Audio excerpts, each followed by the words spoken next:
Il y a une émission Bino Podium du peuple original, les alliés Kamami na mwana mboka pa tu es refit au Kutani Mokola, le pote solo makambo itali ba mboka mboka kotambola boni boni pe kola kola mokezali habitité mais grâce nzambe to Kutani Mokola lelo kake ebeti na mboka kake pelisi moto pelisi mboka epesi mawa partout to za kotambola to ki était mwana mboka oyo azali président ya éveil patriotique mwana mboka pasteur évêque Mukuna oyo lelo à l'alité toujours ma bolongo ezali na se maga ezali na détention kuna na kati ya Gombe mwana mboka évêque Mukuna à l'alité pona ko sambela pona Congo na biso to souffrir mingi pendant 52 ans il y a souffrance il y a colonisation il y a torture mais grâce il y a mwana mboka évêque Mukuna oyo azali le vrai nationaliste le vrai patriote nokola Roger Lumbala wachitenge alobi ete il faut to longola Congo na kati ya Égypte to kotango na terre promise. Bien aimé, n'est-ce pas? C'est le moment yangoyo. Il y a ça la prière d'autorité. Pour la mwana mboka évêque Mukuna. Nandenge a eu courage pour la biso ba jeune, biso peuple congolais, peuple congolaise. To se prendre en charge pour la colonisation, torture. To zuba gaz, to souffrir trop, to nyokomi mingi, pasi. Pour appeler ça biso musala parce que 5 ans d'expérience car batu moronde bango bazo s'enrichir peuple congolais toujours pas sinamawa pour bala na Congo il faut au moins à $30,000 pour appeler ça musala parce que 5 ans d'expérience mon mboka Telema c'est le moment yango Telema pour la mboka la biso na ko senga na bandeko to bazo la biso avant que to kota l'ambiance ya émission na somo ko la lelo na bandeko to la biso Somba unité de ndeko ozo benga pour soutenir mon mboka évêque Mukuna. Bien aimé, bakosi biso trop, c'est le moment yangoyo. Ya kozala sima ya évêque Mukuna. Oya telemi azu courage pour sensibiliser jeunesse, ko tombe la jeunesse, auto prise en charge. C'est le moment yango, bien aimé. To fungola mus. To fungola mus. Balingi ba boto la biso liberté. Balingba boto la biso démocratie. Balingba boto la biso colonisation.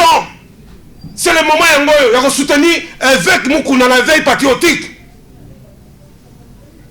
Tokozo la régime mwana mboka.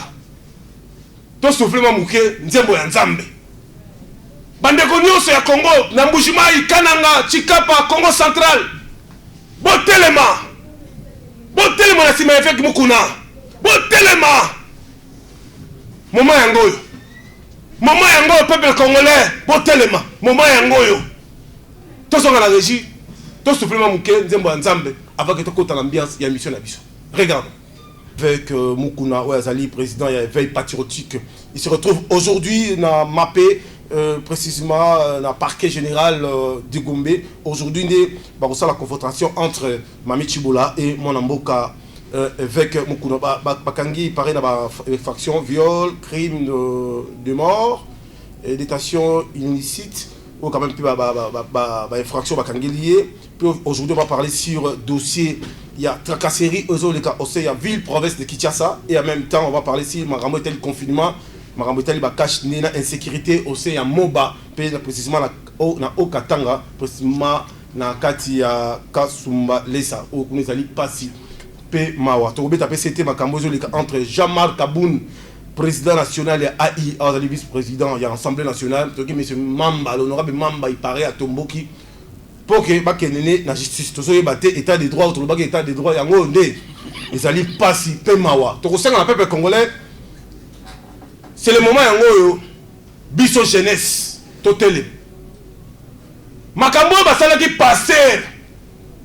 Coutinho Fernando, balingi basalango évêque Mukuna. Peuple congolais Telema makasi. Fungula mis. Oya koya. Voilà. On a plateau de Zalina mwana mboka leader de l'opinion, mwana mboka Ludi Lumutu Mbote. Mbote ndeko Pacho Refi et puis Mbote pa ya ndeko David. Mbote na ba téléspectateurs nyonso ya chaîne Nabiso et puis merci aussi na opportunité oyo Papa Roger Lumbala a péché par Nabiso, il a s'exprimer librement dans l'antenne. Voilà, alors aujourd'hui on va parler beaucoup de choses. Est-ce que là, madame Oui, tolali malamu na mawanzambe. Nzamba sadika ande to surulaka kande na répondaka nzamba batili. Merci beaucoup. Moi mboka papa David moi mboka mbote. Mbote pacho RFI. Olali malamu. Nakali penza malamu te po moi souci ezalaki par rapport à l'arrestation ya évêque Mukuna oaza bunda pe pona mboka na biso. Ezalaki moi bien te mais sinon ça va espoir ezali parce que état de droit nde masolo mikolo. Ba yipsinga la kananga ba bimi ba na kanda makasi soulèvement ngesa la malakananga na mbujima na poto ba diaspora ba siliki pour l'arrestation ya Mukuna. Oui, population siliki mais to kosenga na bango ba tianase parce que je crois le premier magistrat suprême azali wana aza veiller à ce que justice ezala benza équitable ezala benza indépendante. Donc tozolandela ngo totala ngo na lisu likolo lisu poto ebake makamwa ne suka bien. Voilà. Alors, la pébition, la pénale, quand vous appelez la télévision, il faut s'éloigner de la poste téléviseur. Au lobby, très bien, et vous avez appelé le comment bien. Et ça l'appelle le Komoko, il y a mal en bas. Parce que la biso est belé, parce que comme la biso est belé, la rotanga tanga texto, la bilan parce que Boutou mon la lalité, n'a su appel, Tine, Allemagne, France, États-Unis, na lalité. Makamba avec mon kono zali kamusus. Moi, n'amboka, Lolo Dulmoutou, leader d'opinion. Est-ce que c'est vrai que évêque Mukuna a cause à arrêter dans le moment où tout ça na Covid-19? Bon, Pacho, vraiment, naza un peu franc na yo, naza avocat, naza contraint naza na respect na ba loi na biso parce que na prétexte seulement par rapport na yango et vraiment na kozala un peu na difficulté à koloba affaire où izali liboso à parquet parce que toza na phase moko inquisitoire, c'est-à-dire où yali parquet faut essayer tout possible et réunir ba preuve contre où a inculpé. Et peut-être, s'il faut que j'intervienne, je vais intervenir dans l'aspect scientifique, bien entendu, dans l'Italie, action Oyo Mukuna Asalaki contre Joseph Kabila, Oyo aspect Oyo, mélanger en haut dans le dossier Oyo Bengi privé. Parce que ça va te belé que Moïse, Oyo Afandaki Nandako ya Pharaon, Oyo Akolaki Nandako ya Pharaon, Azalaki na makila ya Israélien, c'est-à-dire Israélite.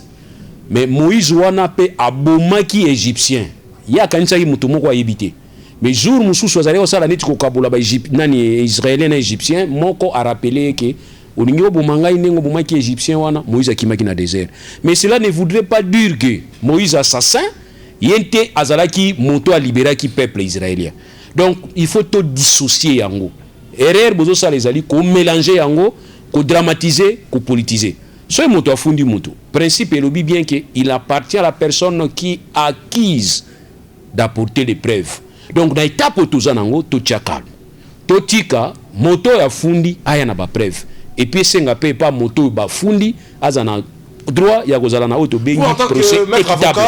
Est-ce que c'est normal que tini le moto invitation évêque Mukuna ko répondre attendre le même jour, peut pas m'appeler le même jour. C'est n'importe quoi. Non, pas tous en a facilité à expliquer batu malembe ba comprendre nini le kakana circuit ouana. Bien sûr que ba dérapage ezanga raté mais to luka batu ba yeba. So ba tindeli invitation na parquet, ezate ba tindeli pour fête ezana parquet. Surtout soko moni ba tie RMP, ba tie numéro na likolo invitation na yo. Ça veut tout simplement dire qu'il y a un dossier ouvert. Dossier qui est ouvert, ou soit na charge na yo, ou soit yo zana ba élément ko permettre parquet apé ça atambola na procédure na yo. Maintenant, tant que vous avez invité au pays, au petit renseignement, tant que le parquet a estimé que yonde oza d'ailleurs à la base ya biloko yolo bawana directement va transformer d'ailleurs chose na RMP déjà c'est fini bazu ba ko mappé yo et par rapport ya ka mususu ezani ba fundi yo OK ko répondre ba comprendre que yo zali élément o ya ko apporter plus na parquet ba information au parquet za na besoin nakani balobi que confrontation zo continuer semble-t-il lelo. Or tant que balobi confrontation zo continuer lelo, balobi que ba mususu ba bengami ba kindi ko répondre. Donc on ne peut pas laisser la personne qui est pointée accusée à zonga de pair à ko sala auto bengi altération ya vérité ou soit à ko sala auto benga qui subornation ya témoin. Ya moni parquet a ko estimer au regard ya article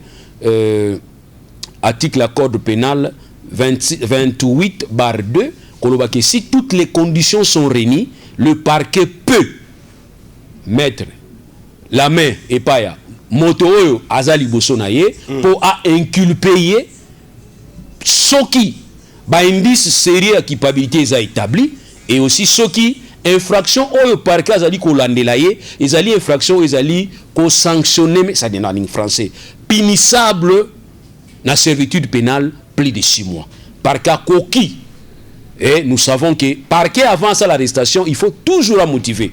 Donc, sûrement parquet a motivé. Dès lors que parquet a motivé, il appartient maintenant à la procédure de continuer. Voilà peut-être contribution dans l'aspect autobengaki purement scientifique. Voilà, alors, Bandeko Yapoto, Bazo Landabiso est belé,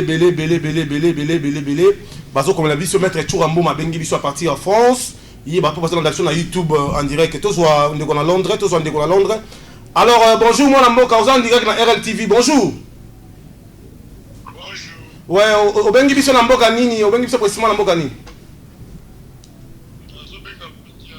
À partir à Londres. Moi na mboka kombo nani, olobi nini pour na mboka na biso pe pour na dossier à moi na mboka avec Mukula.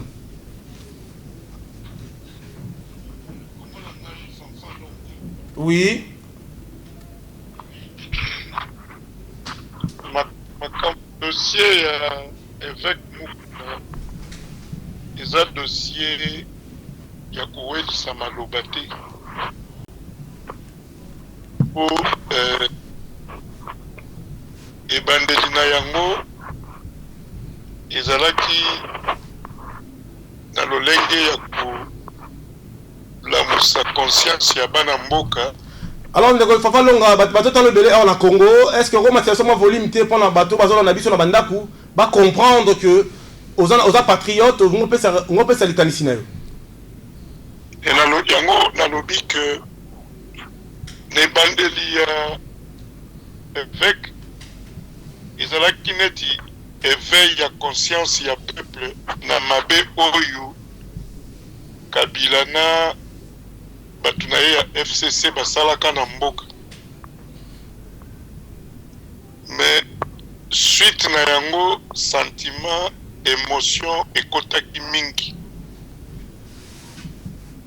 Parce que na lolenge biso toyebi na droit po okende kokotisa plainte contre mwana mboka contre Kabila, il faut réunir plein pouvoir et ma famille ma victime.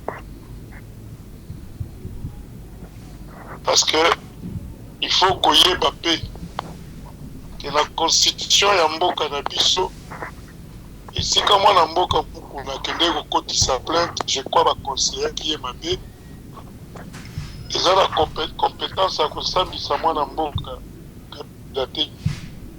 Parce que cour constitutionnelle les juges pénal il y a président de la République en fonction de premier ministre. Et la confusion et kotaki yango wana. Alors, le manque parce que Bandeko Basa est dans le plateau, la conclusion, on va retenir aujourd'hui avec Mukuna, ou avec patriotique, il se retrouve dans le parquet général à Gombe, mappé.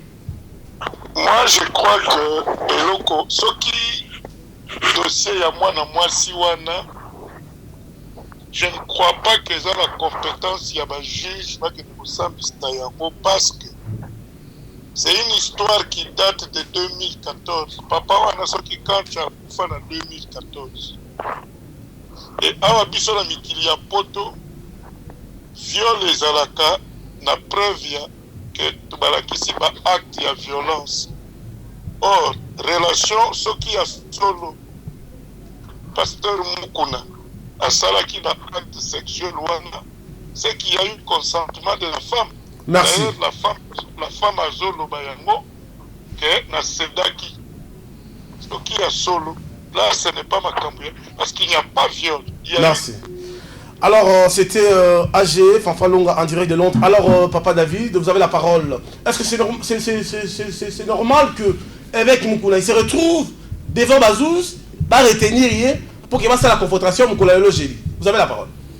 Merci beaucoup Pachorefi. Un peu de volume. Ok, merci beaucoup.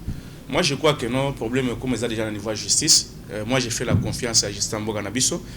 Moni Fachi Moko Alobaki, état de droit. État de droit, ils allaient respect ma test, ils allaient justice pour tout le monde. Ils allaient justice à des poids, des mesures.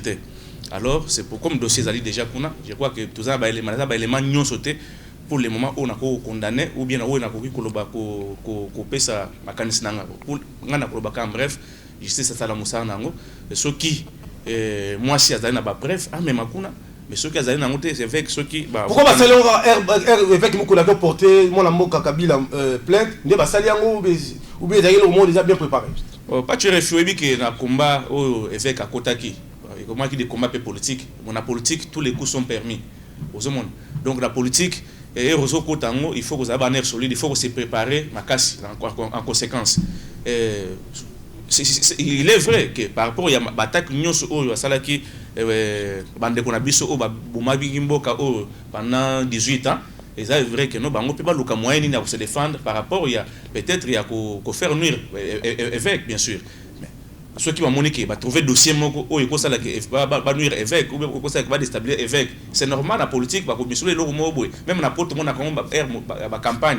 il y a ba élection bien ba candidature on va ba dossier moko akala o muto tricher qui na école primaire sala ki boye sala muto ba candidature mususu ba boya ka ndengwana donc c'est des bonnes guerres na politique za na bongo et ça ba coup nous ça ali permis peut-être ba to bandeko oyo va se sentir que non voilà ba ça vraiment menacé na politique o évêque ayaki nango na structure na ayaki nango ba moni que il faut tout le capé moyen ni ya pour déstabiliser bon ce qui est là Congo la vérité je crois moi j'ai fait la confiance à la justice pour nabi que le premier magistrat mboka na biso Fachi Beton azali ko veiller lisu zaliwana je crois que vous appelez toujours tala ndenge zokende ce qui justice le binde to koyeba pour le moment moyen à koloba que non ils allaient vrai et ils allaient lokuta ils allaient pas supposant ba élément nyonso alors tout un message bonjour ndeko Pacho Refi toujours là ndayo depuis 10e ligne meté biso awana IDPS tous allés pour mukuna to segui la justice na biso ba sala makambo no kimbango mbango sinoté toujours ça l'action tout un message voilà bonjour Pacho Refi nazo là ndabino depuis ILK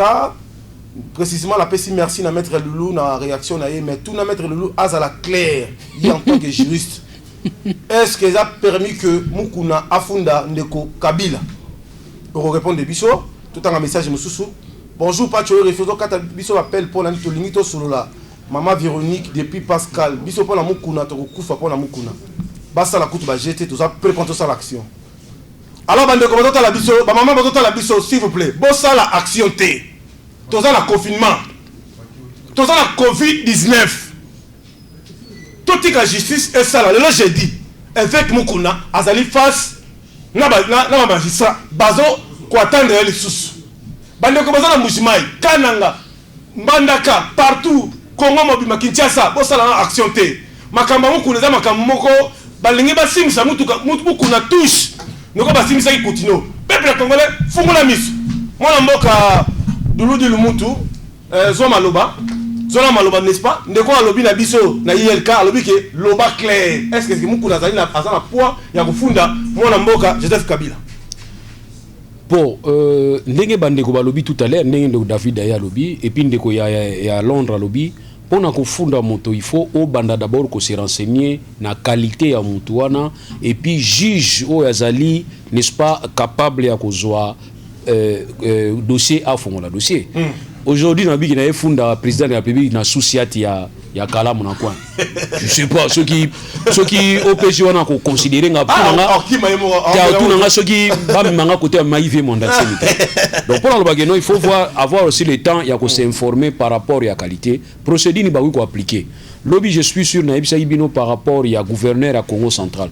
Je vous ai dit que malgré réquisitoire moko kindaki na niveau ya assemblée provinciale ya Congo central pour ba autoriser mise en accusation à gouverneur il y a qui rejeté donc pour dire par rapport na yango il faut ko yeba nani oyo ko meme pas ya juge naturel na ye pour permettre yo ba procédure à milaïté to lobi que au regard ya article 10/10 il y a le 27 janvier 2018 non 18 loi 18/21 il y a le 26 juillet 2018 où il y a l'ikopé satolobi statut particulier pa ya bakonzi ya kala ya mboka na mukonzi ya lelo ya mboka ezali kolakisa ke yazali irresponsable na ba acte o ya posaki pendant mandat na ye.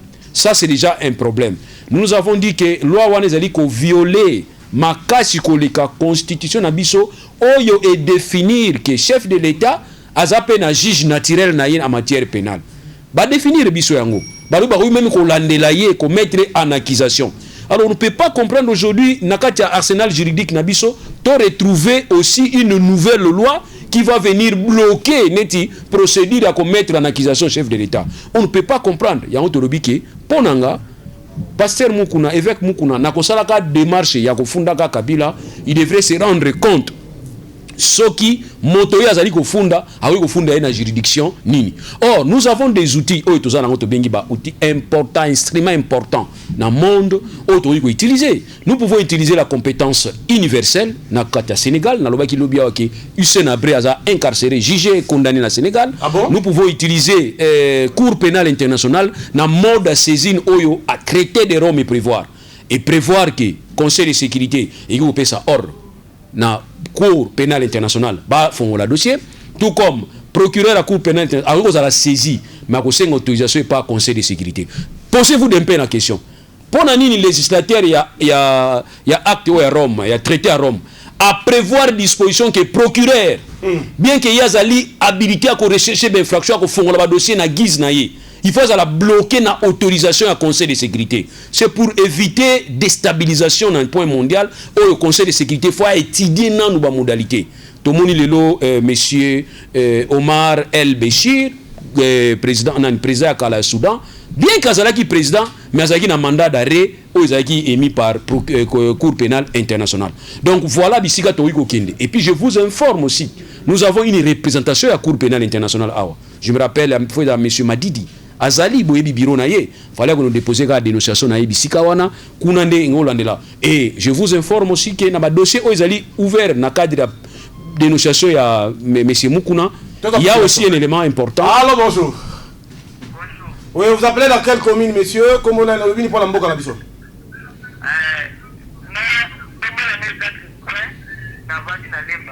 Oui, papa Crispin, le vini pour la mboka na biso.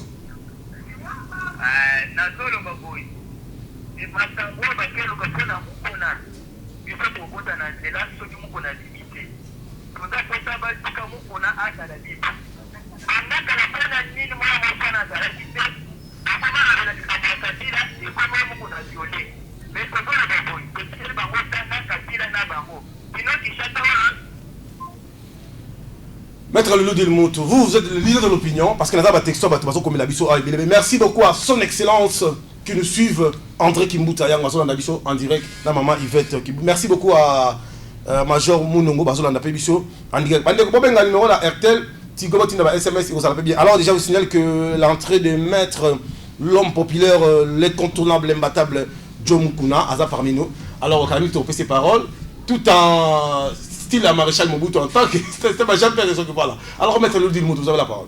Donc pour nous avons des instruments pouvant nous permettre d'aller vite et sans créer des problèmes et instabilité dans le cannabis politiquement. Et sur les loyaux, CPI a fait un dossier contre Kabila. Pour nous Makamelika na Congo central. En quoi est-ce que déranger biso Congo? Tout le monde dit qu'on a biso Bemba. Bafongola qui dossier bakangiye akei ko fanda na prison. En quoi est-ce que déstabiliser qui RDC na politique? Donc nous devons éviter biloko ko déstabiliser facilement. Les lois bazolo baké ba kitananzela basala mumu bazo aider chef de l'état. Allô, bonjour. Sinon mandat vous allez mabe ça chef de l'état. Oui, vous appelez dans quelle commune? Matam un peu volume comment on?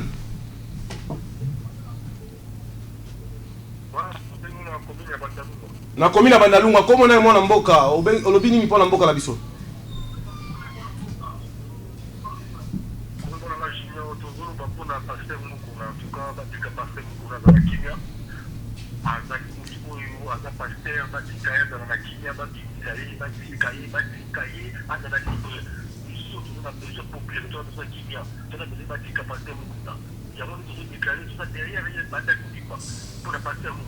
Merci. Alors, tout un message de ma comme la biso. Bonjour, Patio RFI, beaucoup de félicitations, Maître Loulou. Yabisaye, camarade Naye, Oyo, Bageno, Tika dossier dans tête de ville. Voilà. Au petit biso comboté, donc faut merci. On va comprendre. Moi, au premier. Voilà. Bonjour, Patio RFI, Nga Lazali, présidente, il y a ba moto cycliste, il y a IDPS. Tosengi, na président de la République, Félix Antoine Tshisekedi Tshilombo. Silence naye et comme il peut s'habiller au Kanda. C'est le moment yango à sa l'action. Avec nous qu'on a zo bundela combo naye, à zo défendre la situation naye. hier en tant que magistrat suprême à le moment liloba pour na évêque Mukuna. Bon répondre à la question voilà. Bonjour Patio Refi, ngai mama biteka teka na teka kala selemba otolembi beaucoup mais ça soko panza biloko mais tozo kamwa na papa Mukuna koti na makala sikoyo état des droits au président Fatia Lubaki et comme moi te mususu ba comme ko diriger que yazo lobate. Bon, ngai mama naza journaliste. Musala nanga koloba. Naza ka mona kamba. Pour ça baba sazali chikuma mbili. Voilà, John Mukuna mbote. Mbote ndeko RFI. Olati malam. Voilà, olali malam. Nalali malam. Très bien habillé, c'était ma maréchal des zombies. Bon. C'est là avec voilà. Aujourd'hui, Tolobaki est état des droits. Tout faire se présenter devant Bazouzi. Évêque Mukuna bandi éveil patriotique, à ça les plaintes contre Joseph Kabila, tout le monde va composer. Lelo Mukuna azali arrêté la justice na parquet ya Gombe. Na ça tele ba azala makala te. Azala parquet Gombe. Alala ki kuna na ban. Alala ki wana. Siko na minute oyo base nyonso ya kisasa na poto balobi soki Mukuna bimité ba osala action. Mais tout ça na confinement. Président Lobaki pas moins de 20 personnes dans la rue. Siko opona yo en tant que leader de l'opinion, en tant que mouto ça la marche. Bobunda lit il y a 38 ans ba Laurent ba tout le monde ba so ba gaz. Ba Mokia ba so ba gaz. Ba Roger Lumba ba so ba gaz. Bande ko so dio mindonga ba so ba gaz. Lelo ndeko na bango mususu abimi comme on est évêque Mukuna. A lobby devant population. Lelo abaka kangi. Yo en tant que leader de l'opinion, état des droits au papa Tchèque c'est que na bango loba. Tu comme na niveau. Merci beaucoup Patio Refi. Ici, na loba en politique. Voilà. Moi tu as membre droit juriste pembeni. Je parle en politique. Oui, ce n'est pas une première. Le bamboule leki koyebisa ye ke zwa mbongo azotinda ba 1000 euros ba 2000 ba 3000 euros alobi ke na kosala na yo relation sexuelle mais ngala linga kosala relation sexuelle na epa na yo oboma mwinda okanga elongi omona mutu oyo akoya epa na yo na chambre te tika porte à chambre akufungama tellement ba proposition elekaki ebele. La fille s'appelait Dorothée. Asala kinini asali ndenge mobali oyo asengaki ye ayebisi aza ingénieur aza jeune aza beau yo komona eka par surprise. La fille a fait ainsi type wana tango ye asali oyo azali na posa kosala na molili tango makambo esili apelisa mwinda boye nzoka koko ya bakoko babengaki yango viol par surprise. Elle a porté plainte et tata wana court et confirmé que oui, il y a eu viol. Parce qu'on peut avoir viol par ruse, on peut avoir viol par surprise, on peut avoir viol par menace. Bah, viol les a rébellés. Donc nous devons d'abord commencer à voir comment est-ce qu'il faut dissocier lié ascendance ou il exister entre un pasteur et un adepte. Tout le monde nous lié. Ce qui lié c'est bon. Mais ce qui lié on peut dire que les a qui par ruse. Parce que quand un pasteur va te dire que ngai soki na lali na yo tout va clair parce que procès pour les publics za peka ndenge wana ngai soki na lali na yo ba semence na nga so ekote pa na yo za bénédiction et que moi si peut accepter adepte peut accepter tant adepte a ke funda que ça viol bo sanga nini o adepte mutafuta ki chambre hôtel ye mutabongisa ki mbetu ye mutasala la tia tout préservatif non nous allons dire que c'est un viol ya ngoto bi que attention tokeba science na makambo nango ya ngona lina kota na makambo na te. Bon, mon ami Mabek, droit na droit. En tout cas, rester droit, c'est une façon de se protéger. Donc, on a mis un détail. Bon, c'est la surprise des aïbélés. Voilà. Voilà, alors, on a biso à Paris, bazo benga biso. Surprise à Mopé, on a un problème de connexion parce que bazo benga poto bazo benga belé, pas tu faut zo biso tendenge nini, to zo biso to loba. Voilà, tout ça la moi fort.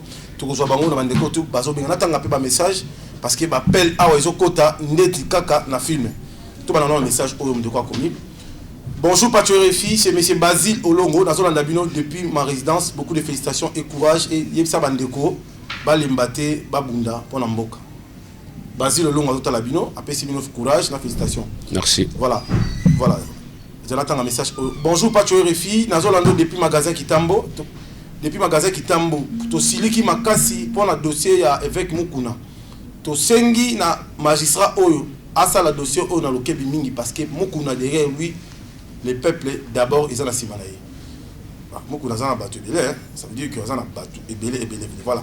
Je l'attends à ce message. Bonjour, Patio Refi, ça John Mukuna, bon association na bureau ezalaka wapi parce que tout le monde aka zela tout le monde aka abandaki komba ya Fachi mais tisiko to baraté bureau za place ni pose poto s'adhérer voilà on répond de biso mon amboko pesi komboté merci voilà bonjour Pacho RFI nazolanda bino depuis quelque part nazali membre RCDN tozo senga la président de la République Félix Antoine Tshisekedi Tshilombo azongisa ba première combattant ya première tour Roger Lumbala a aligné Mukuna, a aligné Franck Diongo, a aligné Diomi Ndongala pour réussir mandat naïe. Voilà David, tu vas répondre parce que nous avons taillé des pèses. Voilà. Bonjour Pacho RFI, Nazolando depuis résidence il y a Bruno Chibala. Bonjour bonjour Pacho RFI, Nazolando depuis oh là là tellement téléphone déjà saturé voilà. Bonjour Pacho RFI, Nazolando depuis résidence il y a Bruno Chibala. Toche télévision munene awa biso nyonso tozana sima ya éveil patriotique na mukuna. Biro les avis. Oui, Banamboka, merci beaucoup. C'est la voix de Dieu. Oh ouais.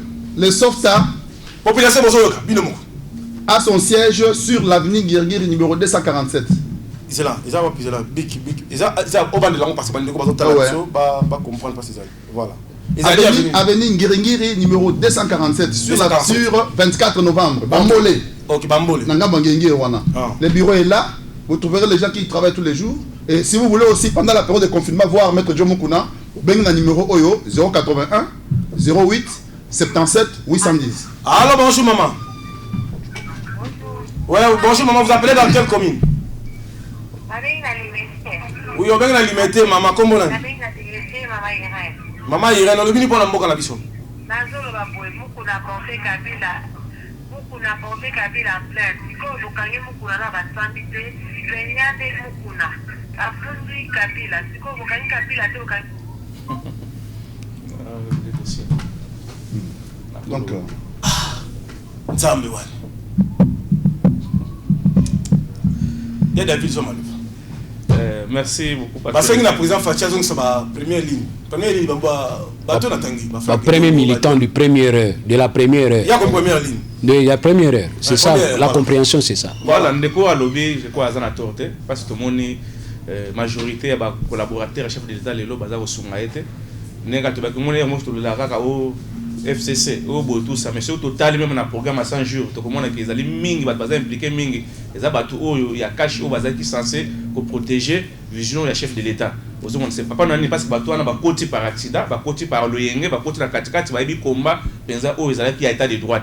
Azana torte yango wana moni même na sounyaki ngolobi chaque fois oyo kazo et pesa maka na mwana mbuka Roger Lumbala azangi sakate ko pesa makanisa na makanisi na na chef de l'état Roger Lumbala na mokonzateur ba welani parce que bazalaki ba meilleur ami. Non le président Roger na président Félix Tshisekedi bazana problème mon côté ce sont d'abord lien d'abord familiaux ezali baza bandeko en plus de ça président Fachi aza président de la République président Roger aza président aza nani député honoraire ya mboka na biso donc baza problème mon côté aza ko soutenir vision chef de l'état aza ko accompagner nani état de droit au chef de l'état yango baza pour mon côté ça sala ba mission belé sir et lokwana c'est pas pour rien avec na chef de l'état que par rapport ya guerre où ezali na est où ezali asymétrique et ils allaient pas si mingi et si la gare na arme na nini tout ça il fallait qu'il arme ka associer ba seigneur de guerre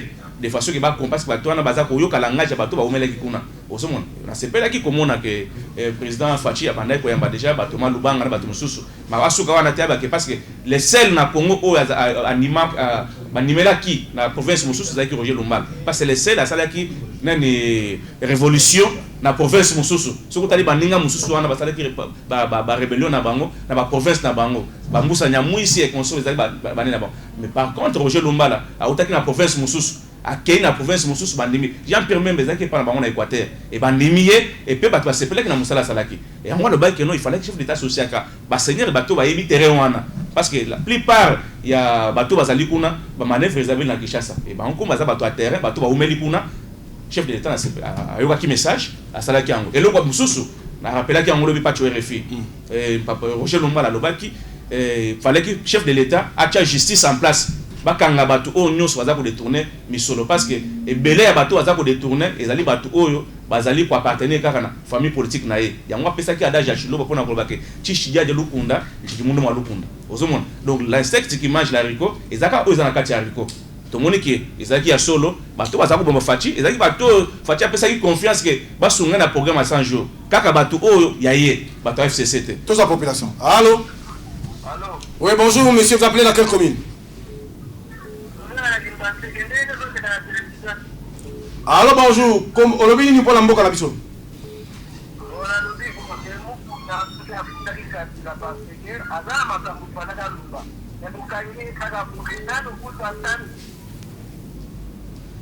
Voilà.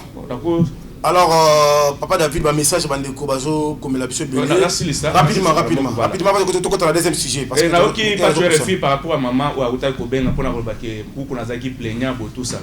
Vous avez dossier Mibale, maman peut-être à maîtriser en bien dossier un dossier au mou qu'on a fourni sénateur Kabila, ils appellent un dossier au maman au maman moko a fourni avec Mukuna. Ndé dossier wa kangele avec les alliés dossier ya maman wana ou azolo bakeno avec a viola qui voilà na suki wana pona et puis dans le bibo fait RFI tout ça c'est tout le chef de l'état il faut tout ça la confiance tout ça la confiance dans la situation en place les autres bisous sur ces pays que justice est comme vraiment indépendante et ça aussi la musala en état de droit et bandit mais pourquoi to ko s'embrier sur qui non to tika justice la musala makamwana biso toza place bato baza osambate c'est pas avocat mu kuna bazali avocat mu tona bazali tout ça la confiance en justice na biso toi tika kosala mubulu kosala boto en temps de confinement to landela je crois que même chef de l'état a kondimate même magistrat moi a ceux qui rendre jugement ou ezali malamu te je crois que même yemo ko la poursuivre alors tout tika tout en calme parce que to sali mubulu ndenge papa maître loi lobby et kozala malamu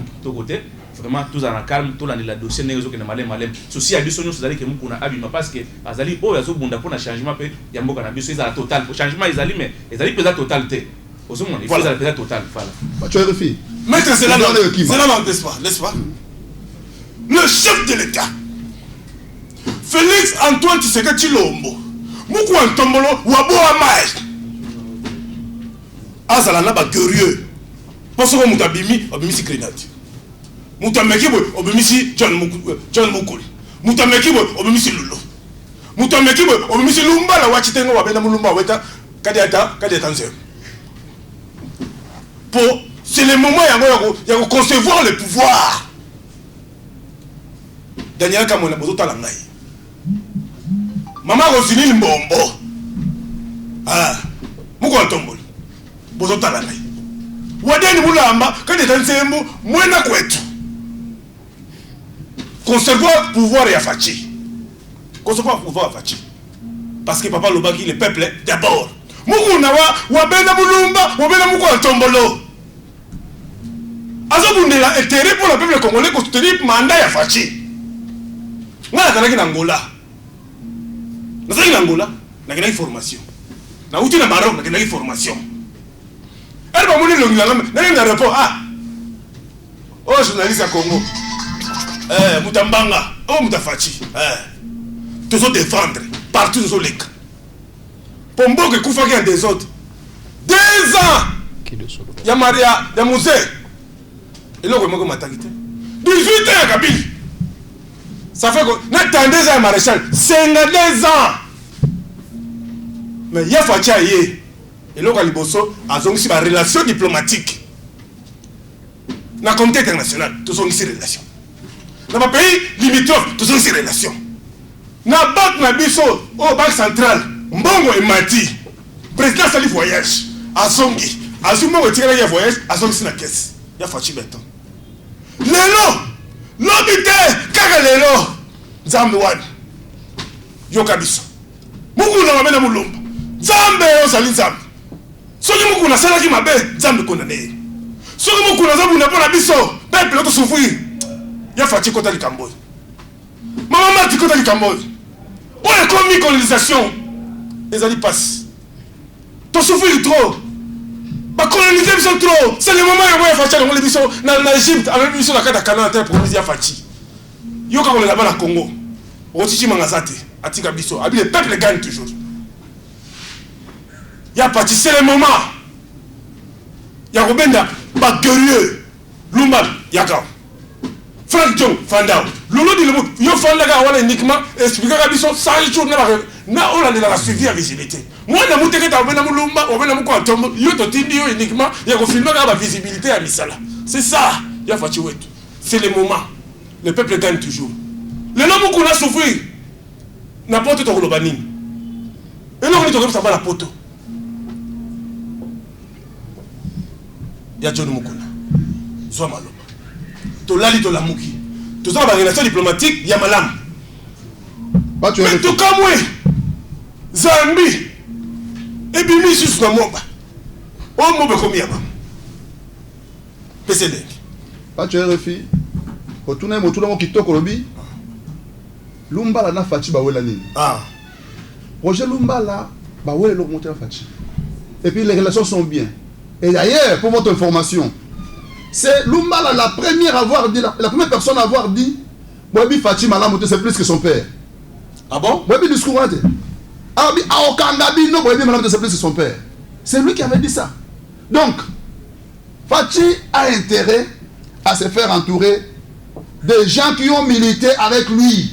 D'abord, je donne un exemple. Vous avez un, Roger Lumbala, nous les prenons. Vous avez deux, Diomi Ndongala. Vous avez trois, Laurent Batoumona. Vous avez, d'ailleurs, Laurent Batoumona. Laurent Batoumona, c'est le rassembleur. Laurent Batoumona, c'est, bon, je ne parle pas de l'unique, mais c'est lui qui a accompagné, même du vivant du vieux. C'est vrai ça, oui. Démontez-moi. Mais je vous dis, quand le vieux mourit, avant sa mort, mais il est avec Laurent. Il laisse Laurent avec Félix. Il continue le chemin. Donc, ça veut dire que Laurent Batoumona, en marchant, à gaz, à soutenir et tiens, c'est l'histoire. Laurent Batoumona, Laurent, tant Kabila côte de pouvoir. Alors, on lien à Kivu, à Tinde à la DGI. Mais depuis Kabila, le père Moussa Koufa, Laurent s'est insulté. Ah bon? Oui. Atika Kosalate. Ah, c'est peut-être d'accord de ça. Il a refusé, n'est-ce pas? À côté de la ville, il y a régime à Kabila. Tu as côté à moté. Tu as Karami Navier, docteur Etienne Tshisekedi. Tu es l'eau. Tu as vu, d'abord, il était le directeur de campagne adjoint. Il y a Tshisekedi. C'était après Kabila, c'était Laurent Batoumona. Bien sûr. Aujourd'hui, nous avons vu dans les médias ici en ligne. Les gens en train de propager les informations lesquelles... On va en parler de ça, Ouais. Ils ont la ligne de conduite. D'accord. Voilà. Donc, Batouana, pour... Il a intérêt à remettre Bango. Vous voyez que calculer la c'est la ligne. Vider, Fachi de tous les acteurs au Makassi. Baguerrier. Oui. Papa, je vous assure que, par contre, ça a raté la politique. Politique, hein, aujourd'hui, là, tu vas l'inventer à Moukoulomoni. Alors c'est ça les laboratoires. Alors laboratoire on a moyen côté sous ça la moyen parce que vous avez des infiltrés autour de vous. Côté. Ça veut dire que le chef de l'État, Félix Antoine Tshisekedi Tshilombo, le grand libérateur, le sauveur de la RDC, Basalele, Bafandele la Machimel. Baza wana baba butu. Alliance au monaka oyo. Et ça alliance to ça là pour na circonstance, mais en la logique. Les deux par contre l'alliance neni. Vous connaissez l'IDPS. Quand l'IDPS a commencé, c'est sur l'état des droits. Avec le slogan, l'établissement d'un état des droits. Aujourd'hui, tu pouvais établir l'état des droits avec le FCC. Là, tu ne vas pas finir. Aucun exploité, aucun maté. Aucun justice. C'est très dangereux. C'est très dangereux. Est-ce que Bang va apprendre qu'il y a eu ma justice? Non. Même PDG nous sommes là. Il y a Roger Frem Babengi. Tokyo, on peut me tu as guerre. Tu as laissé travailler. Mais ils doivent faciliter la tâche de l'État. Pour ça, la Moussa de manière à ce que justice en haut, Bana Congo va consommer en haut. Aujourd'hui, pourquoi 90% de Benga, parce qu'on a quelqu'un montage et un blague. Peut-être que beaucoup n'a pas à Makamwana, mais va consommer pour la mine. Parce que n'est pas considéré comme R, il y a qui au fond. Le sénateur Kabila, allez, on lui crée des histoires. C'est ça le problème. Alors que l'histoire nous rappelle des précédents fâchés. Il y a Coutinho, modèle Moko. Il y a Diomi Ndongala, modèle Moko. Il y en a Nissous. Et là, il y a Coutinho Fernando. Diomi Ndongala, ça va être les joueurs. Diaphragme Diongo. Modèle Moko. Tout ça pourquoi? Bah composer. Parce qu'on veut à tout prix. Kolongola. Batoma Kassignonso. Mais la fatigue. Non, non, c'est pas partie. Attends, non, le Baboui. T'as sur le tongo les Arangaï. Babia, non, oh, Moutouana. D'abord, chez moi, qu'est-ce qu'ils vont faire? Babia, la fatigue. Fatigue. Tout le monde, Moutouana, la télévision, ta soft, avant de menacer Bissot. Mais Bissot, le télévision, non, c'est d'abord fatigue. À diriger pour que lobby a dans un discours. Tout le monde a pour un mandat au thé. Nous nous battons pour le deuxième mandat en 2023. Alors, en 2023, sur le discours exacté, il y a des gens qui sont en train de comploter contre le chef de l'État pour qu'il ait réussi le mandat au thé. Batali Bosso, il a dit partenaire Nabiso. Oh, le lobby, mon frère là-bas. Nachiluba, non, le matin, Nachiluba, pas Nachiluba, il y a fait un royo. Même John Moukouna, vous avez la parole, tu vas répondre rapidement avant qu'il appelle Saya Loulou. Ah bon, parce que ma message est sur Awa, Bato Benga, donc il y a Liwa et Liwa. Bande de la mission à Zimbabwe. Battez les messieurs. Au mot, bah, on l'a cassé. Nous sommes en fait que, et ça composition toujours. Tout ça l'année. D'abord, pour votre information, le Congo traverse une nouvelle ère de l'histoire. Cette ère de l'histoire s'est fait sentir par la capacité de notre armée de pouvoir frapper. Dans le monde d'Afrique centrale, attends Angola, si tu m'as dit, parce que la morale de nos militaires est d'abord au zénith. Nos militaires ont une morale au zénith actuellement. Papa, j'ai vu les gens dire non, non, non, non. Nous avons affronté dans la guerre. Il y a des militaires qui sont là, qui informent. Mais tant que vous côté, nous on prépare les bases arrière. Mais seulement, à cette matière-là, on privilégie la diplomatie. Et c'est ce que Fatih est en train de faire. Fatih a ta violence. Je crois que dans peu de temps, il va dégager. Alors bonjour. Alors quand vous appelez Bandero Nabiso, il faut s'éloigner. Namoni ma message à mettre Chourambo Mazo Bengabiso à partir en France. Abi Pachorefi, voilà.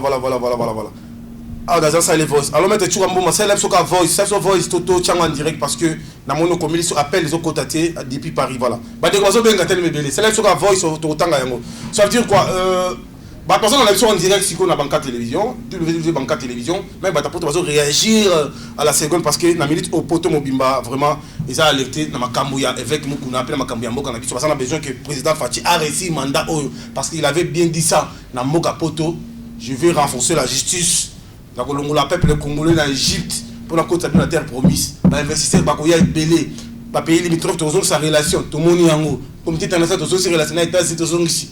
Mais que pays nous la Zimbabwe biso tozali Zambie et pays sur Zambie nous va rectifier voilà donc la Zambie et meka biso tozali pays to leki même Afrique nous c'est foudroyer bango. Vous avez la parole. On va les foudroyer. Je vous dis que aujourd'hui là nos forces armées ont la capacité, n'est-ce pas, de repousser l'ennemi hors du territoire. Mais la capacité c'est morale aux zénith. Ils sont mieux équipés par le pouvoir public. Donc ne vous en faites pas de ce côté-là. C'est un domaine de la sécurité. Nous pensons que lorsque Israël sont engagés. Oui, bonjour messieurs, vous appelez dans quelle commune en fait?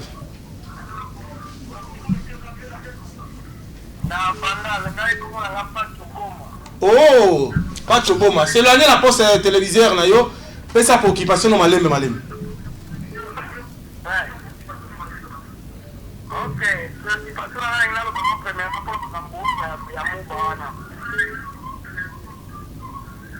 est-ce que vous avez Israël, nous avons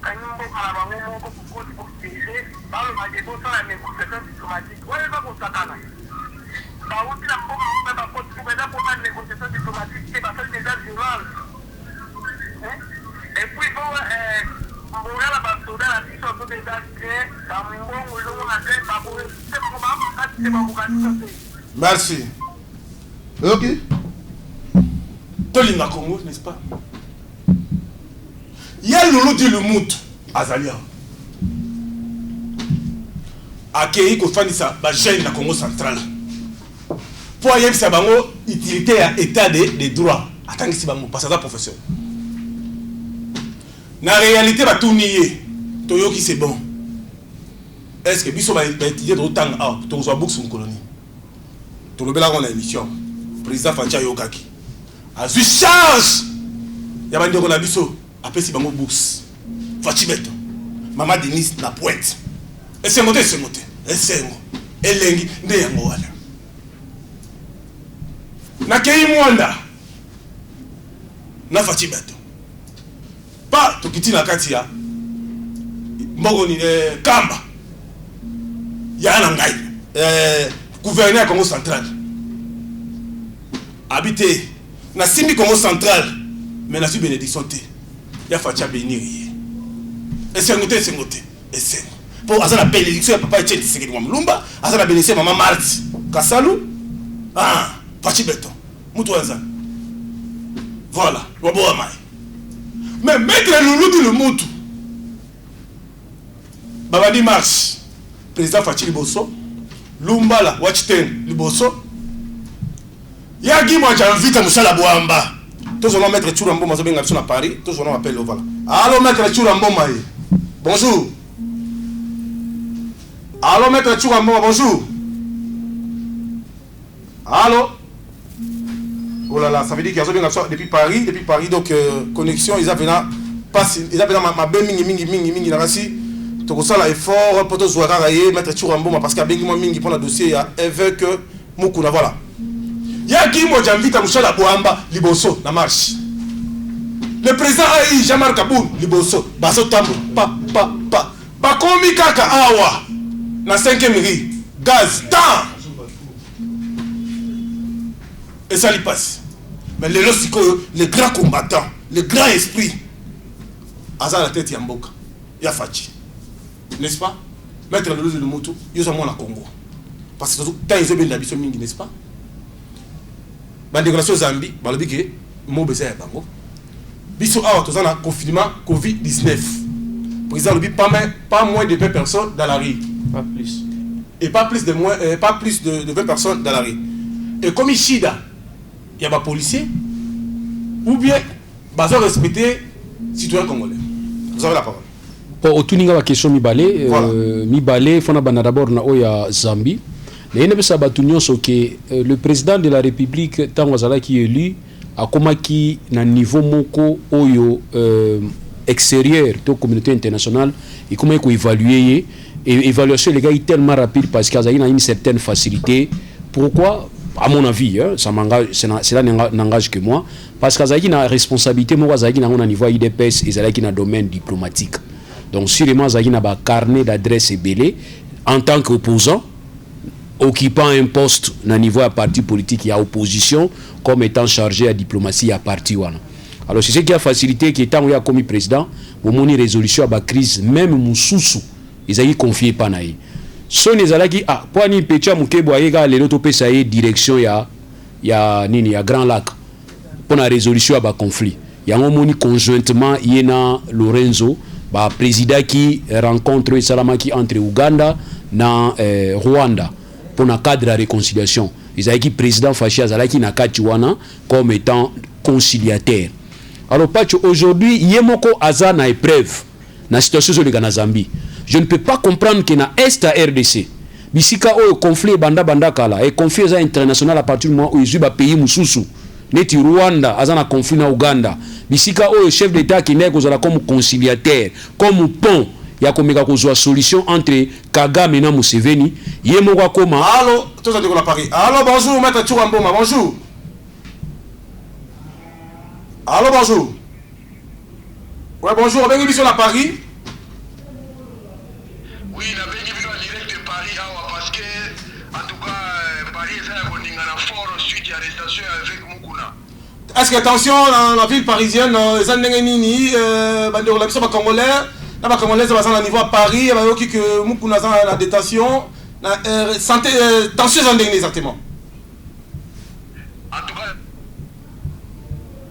la première fois que mon ville Nyoso et Europe est mobilisé derrière évêque Mukuna pour son éveil. Donc vraiment, tout bazar mécontentement ma casse c'est quoi bientôt action au sein de ma casse à la poto pour couper sa pression pour pouvoir libérer. Ce n'est pas juste, ce n'est pas normal la moka moko avec invitation directement bakangi bacho na makala avec invitation bakangi bacho na makala on ne sait pas qui dirige maintenant le Congo. Est-ce qu'il y a un gouvernement en place? Est-ce que procéder à organiser Non, qui c'est le patron RDC, c'est le chef de l'État élu de Dieu, Félix Antoine Chilombo, celui à la tête de la RDC. Justice est allée indépendante, il y a un petit salaire qui est bien ici, Kadiatan Zemou, avec Moukoun. Alors, le mandat sous le gros salani, on va parler là, on va se rendre direct dans RLTV.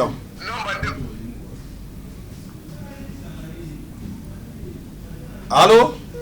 Oh là là, on a un problème de connexion parce qu'il y a beaucoup de gens qui appellent aux États-Unis, parce qu'ils sont aux États-Unis, parce qu'ils sont à partir des États-Unis. Alors, il y a l'ouvert la parole. Alors, c'est normal que ceux qui les loyaux, chef de l'État à RDC, ou Azali considéré avec vraiment tout seigneur, tout honneur, comme étant conciliateur, comme étant moto, Azali Koboma, moto na niveau ya conflit, il y a grand lac, où il y a combien d'éléments importants parce qu'aujourd'hui tout le monde a qui nani Museveni na Paul Kagame na Luanda bazalaki na nani na niveau ya délégation au chef de l'État ba co-président qui comme commission wana ya ko faire réconcilier bango. Alors aujourd'hui ça sera très mal vu, le même côté au conciliateur, côté kuna comme je ne sais pas Moutazo attaqué par les armes. Et vous allez quitter au côté, raison pour laquelle je crois peut-être voix au bateau soit toujours voix diplomatique et oui des bisous. Parce qu'il faut comprendre aussi que nous sommes dans un comité, tout ça dans la communauté internationale, dans une communauté internationale, il y a des règles. Il y a des règles tant au pays azali agressé, il y a des règles tant au bamoni agression moko izali, bakotinda ba enquêteur, bakotala et puis on va finalement voir. Qu'est-ce que nous demandons? Nous demandons tout simplement qu'il y ait apaisement et que les gens va garder d'abord mal na bango patience, bas à la précité, ba fandana nous totala. Nous devons seulement préserver d'abord les vies pour que la situation à Zambie, na RDC, et comme la situation tende toujours perdre bande konabiso na niveau est, place où il y a conflit et bandi banda kala banda 98 place et perdre biso batu belé, au togo benga keza génocide, bazo no pesa combat génocide. Donc nous devons garder notre patience. Toki na mona ndema malembe, nous ne devons pas commencer à créer des problèmes à Kobageno, tous armés na biso totinda kuna babanda bakobeta masasi. Nous avons déjà tellement trop de problèmes. Donc nous devons commencer par résoudre. Donc nous notre position les lois ils allaient comme mata. Na ligne de kuna monga lumi makambo Israël tala ndeko Israël Madeleine Albright alobaki Israël les alliés priner l'Asie et les États-Unis. So osimbi Israël osimbi États-Unis. Biso on to comme na niveau wana te. Imaginez tous allez qui agressé. Mais na agression ba biso ils alliés conflit congolais. Nous allons comprendre dans notre fait expression jusqu'à ce que qu'on reconnaître que la RDC a été agressée, batu bakufa déjà belé. Donc nous devons garder notre position. Il y a victime. Et une victime ne doit pas commencer à se comporter comme un bourreau pour rendre justice. Gardons cette position et vous permettre biso tobima gaillard nakatia conflit. En tout cas, beaucoup de félicitations. Alors, on a biso, on pose la parole à David, papa David, on a reçu la parole que la mine de la population. Allô? Allô, bonjour. Allô. Vous appelez dans quelle commune? Comment? Allô. Dis-moi, comment on est commune? Alors, la personne de Kobazo Bengabiso, il faut qu'on s'éloigne de la poste téléviseur. Au petit préoccupation, il y a sous-traitant, ça va être dossier moko sérieux. Le fondation, au Benanga Lobby. Là, c'est déjà, on a rendez-vous dans l'épisode de Bal ou Basilique, mais pas de choses, il faut voir on a été. Il faut dans les grands patriarches. N'est-ce pas? Merci, Nayo Koulou. Na salué au paix, hein? Na paix Simboto. De Basilique, oui, mais voilà, finalement. Ah, voilà. Donc, on a une rediffusion ce soir, hein?